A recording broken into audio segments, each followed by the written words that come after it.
ჩვენ ცხოვრობთ ციფრულ ეპოქაში. კი ბატონო. და აი წარმოვიდგინეთ ხა ჩვეულებრივი ქართველი, რომელიც უყურებს, რომ აი ვიღაცა სერიალი იძახის, აი ეს ალავიტია და ხრეტავს, ქრისტიანია და ხრეტავს.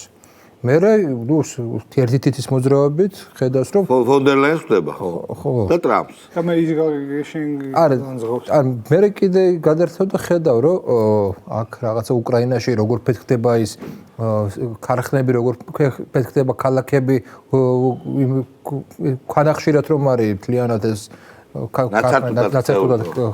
ნაცარტუდად ქცეული მთლიანად ეს ქალაქები და ამ დროს გთავდა რაღაცა ახალგაზრდა ტიპები, რამოდენიმე ახალგაზრდა ტიპი, რაღაც ისტერიულად რაღაცებს აკეთებს და ხვდები რომ დაუცველი ხარ ამათ ხელში დაუცველი ხარ ამათ ხელში ანუ ესენი მათ გიჟების დამეწოდება ის პრეტენზია აქვს რომ ის მათ აქვს უნარი რომ ჩაანაცვლონ ხელისუფლება ხო ანუ ეს ხო და იმ დროს როდესაც აი კონტექსტს ვერ ხვდებიან საცხოვრობენ დრო ცოტაშორის არის კონტექსტის აცილება რა ანუ თანამედროვე გეოპოლიტიკურ რეალობას ვერც აქაური ლიბერალები ვერ ხვდებიან და ვერ დასავლელი ლიბერალები ვერ ხვდებიან. არა რომ მიდიხარ ახლა ჩვენთანაც ხო ახლა იყო ეს ისინი და ითქვან ღიად რომ საქართველოს სხვა გარემოში ცხოვრობს საქართველოს არ შეუძლია ისეთი განცხადებები და ისეთი ნაბიჯები გადადეთ რაც შეიძლება რა ვიცი ნიდერლანდებში ვიღაცა ევროკომისარმა ან რაღაც შორეულ ესპანეთში თქვას პირობითად ვამბობ.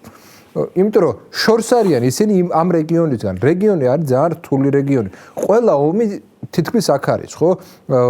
აგერ სულ ახლახანს იყო კავკასიაში ომი აზერბაიჯანსა და სომხეთს შორის და არავინ არის როგორ გაგრძელდება. ეს დასრულებულია თუ შესვენება არის, ჯერ კიდევ შესვენებაა მე მგონი. აგერ ირანში რაღაცეები ხდება საშინელებები, იქვე ჩვენთან უფრო ახლოს არის სირია ვიდრე ევროპა. უფრო ახლოს არის სირია საქართველოსთან ვიდრე ევროპა.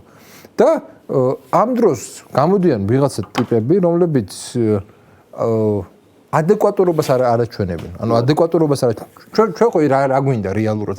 ჩვენ ხო ვიცით რომ ჩვენ ვართ პატარა სახელმწიფო და ჩვენ თუ არ ვიქნებით ადეკვატურები და თუ არ ვიქნებით გონიერები, ამ რეალობაში უბრალოდ შენ ვერ გადარჩები.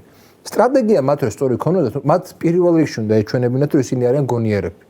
მათი თავარი თემა უნდა ყოფილიყო ის რომ დაეჯერებინათ საზოგადოებისთვის რომ ისინი უფრო გონიერები არიან ვიდრე ოცნება, ხო?